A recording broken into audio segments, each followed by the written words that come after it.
Hello friends, আজকে আপনাদের কাছে নিয়ে এলাম আরেকটা নতুন ভিডিও, আরেকটা নতুন রেসিপি নিয়ে চলে এসেছি। আজকে আপনাদের করে দেখাবো চিকেন কষা। চিকেন কষা করার জন্য কি কি লাগছে সেটাকে বলে দিচ্ছি। এখানে আমি 600 গ্রাম মতন চিকেন নিয়েছি, যেটাকে আমি লেবু, হাফ লেবু আর হলুদের গুঁড়ো আর নুন, স্বাদ মতন নুন দিয়ে ম্যারিনেট করে রেখেছি। এখানে আমি 5টা আলু এরকম সাইজে কেটে নিয়েছি, যেটাকে আমি আগে ভাজবো। ফ্রেন্ডস, আমি কড়া বসিয়ে দিয়েছি, কড়াটা গরম হয়ে গেছে। এবার আমি তেল ছেড়ে দেবো।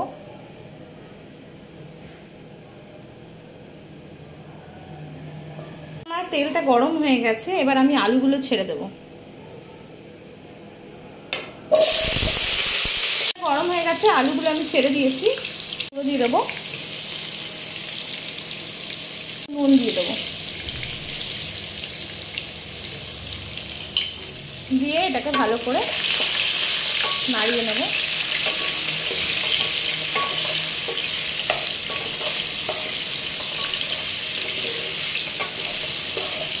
আলুটা ভাজা হচ্ছে, এবার আমি দেখিয়ে দেবো কি কি লাগছে আমাদের। চিকেন কষা বানাতে আমি এখানে নিয়েছি 2টো পেঁয়াজ, 4টে শুকনো লঙ্কা আর একটা রসুন, সেটাকে আমি পেস্ট বানিয়ে নিয়েছি, আর হাফ আদা। এখানে আমি টমেটো কেচাপ নিয়েছি, লঙ্কার গুঁড়ো, চিনি, হলুদের গুঁড়ো, নুন, গোলমরিচের গুঁড়ো আর গুঁড়ো গরম মশলা। আলুটা এখানে লাল লাল করে ভাজা হয়ে গেছে, একটা ব্রাউনিশ কালার এসে গেছে। এবার আলুটা আমি তুলে নিয়েছি। তেলটা গরম হয়ে গেছে, এবারে আমি যে মশলার পেস্টটা বানিয়েছিলাম, পেঁয়াজ, রসুন, আদা আর শুকনো লঙ্কা, সেটা ছেড়ে দেবো। এটাকে আমি ভালো করে ফ্রাই করে নেব। যতক্ষণ না মশলা দিয়ে, আমার বাটা মশলা দিয়ে তেল ছেড়ে না দিচ্ছে, ততক্ষণ আমি ভালো করে এটাকে ফুটিয়ে নেব। ফ্রেন্ডস, এবার আমি মশলাগুলো গুলে নেব। 1 চামচ মতন হলুদের গুঁড়ো, লঙ্কার গুঁড়োটাও হাফ চামচের মতন দেবো, যেহেতু আমি ওখানে অলরেডি শুকনো লঙ্কা অ্যাড করেছি। হাফ চামচ নুন আর চিনি হাফ চামচ,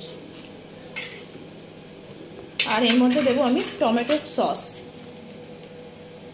1 চামচ মতন টমেটো সস। মিক্স করে নেব মশলাটাকে, ভালো করে মিক্স করে নেব। মশলাটা যেন দলা দলা না হয়ে থাকে, ভালো করে এটাকে মিক্স করে এবার আমি এটাকে ঢেলে দেবো। ভাজা তেল ছেড়ে দিয়েছে, পুরো মশলায় পুরো তেল ছেড়ে দিয়েছে। এবার আমি মশলাটা দিয়ে দেবো।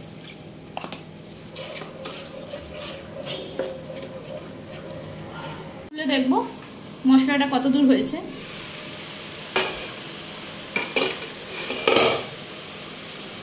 মশলাটা আমার হয়ে গেছে, পুরো তেল ছেড়ে দিয়েছে, দেখতেই পাচ্ছেন মশলাটা দিয়ে পুরো তেল ছেড়ে দিয়েছে। মশলাটা আমার হয়ে গেছে।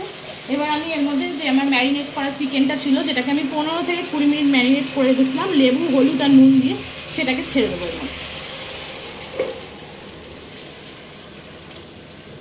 দেখতেই পাচ্ছেন কি সুন্দর একটা কালার এসছে, এখনও রান্নাটা হয়নি, তার আগেই। এবার আমি চিকেনটাকে ভালো করে কষাবো। 5 থেকে 7 মিনিট আমি ভালো করে চিকেনটাকে কষিয়ে নেব। 5 থেকে 7 মিনিট ভালো করে কষাবো আমি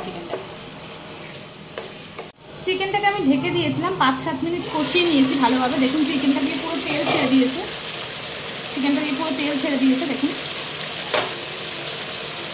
চিকেনটা দিয়ে পুরো তেল ছেড়ে দিয়েছে, কি সুন্দর একটা কালার এসে গেছে, দারুণ লোভনীয়, একদম জিভে জল আসা মতন একটা রেসিপি আমি আজকে আপনাদের করে দেখাচ্ছি। চিকেনটাকে আমি ভালো করে কষিয়ে নিয়েছি, তার সাথে মশলাগুলো। এবারে আমি আলুটা অ্যাড করে দেবো। যে আলুটা আমি ভেজে রেখেছিলাম, সেই আলুটা আমি এখন অ্যাড করে দিচ্ছি। আলুটা সবসময় চিকেনটা কষিয়ে নেওয়ার পর দেবেন, কেন নাহলে আলুটা গলে যাবে। আলুটাকে আমি ভালো করে মিক্স করে দিচ্ছি চিকেনের সাথে।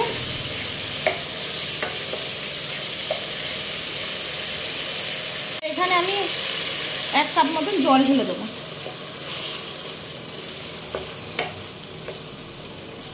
1 কাপ মতন জল ঢেলে দিচ্ছি আমি, যেন চিকেনটা এবং আলুটা আমার সেদ্ধ হয়ে যায় ভালোভাবে। চিকেনটা আমি ঢেকে দিয়েছিলাম, এবার খুলে দেখবো কিরকম অবস্থায় আছে। গন্ধটা তো দারুণ বেরিয়েছে, খুব লোভনীয় গন্ধ বেরিয়েছে। চিকেনটা আমার হয়ে গেছে, আলুটাও সেদ্ধ হয়ে গেছে। এবার এর উপর দিয়ে আমি একটু গরম মশলার গুঁড়ো ছড়িয়ে দেবো, আর একটু গোলমরিচের গুঁড়ো ছড়িয়ে দেবো।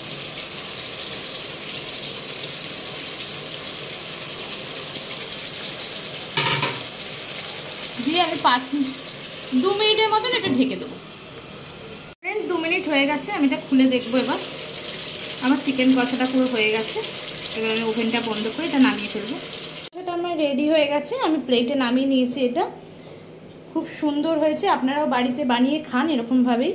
এর সাথে রাইস দিয়েও খেতে পারেন, পরোটা দিয়ে খেতে পারেন, লুচি দিয়ে খেতে পারেন, যেটার সাথে ইচ্ছে আপনারা সেটার সাথেই খেতে পারেন। খুব সুন্দর একটা রেসিপি, বাড়িতে করে খান। এবং আমার চ্যানেলটাকে সাবস্ক্রাইব করুন, লাইক করুন, কমেন্ট করুন আর শেয়ার করুন। আজকের জন্য টাটা, বাই বাই বন্ধুরা, ভালো থাকবেন।